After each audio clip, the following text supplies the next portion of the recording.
on a piece of land which is called the Blue Finger.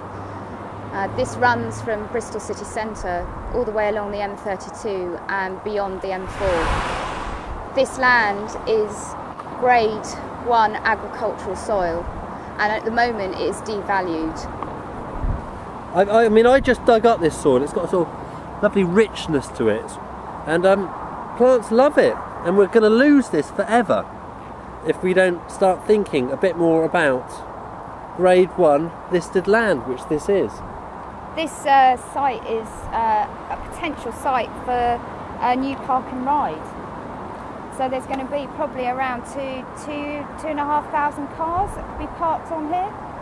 That's outrageous. It is. Covering grade 1 agricultural soil with concrete.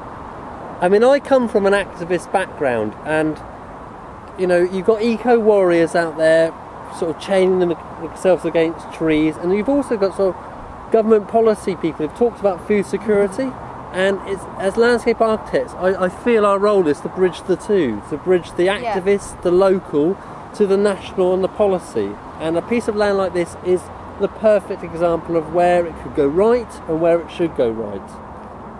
I mean, historically, this piece of land has been used for producing food for years and years, 4th, 5th generation soil. This piece of land was farmers had small strips of land, like we're sitting in one of 17 strips of land along this site, and people would have grown food, and it would have gone down where you hear the M32 heading into Bristol. That would have been horse and cart, and that's how Bristol survived with food. And now we hear the motorway carrying all that down the road from places from all around the world. And is that going to be sustainable in 50 years' time when we run out of oil? No. Unlikely. It's important as landscape architects that when we talk about green infrastructure, it's not just about kind of leisure land, parkland and stuff, although that's all really important.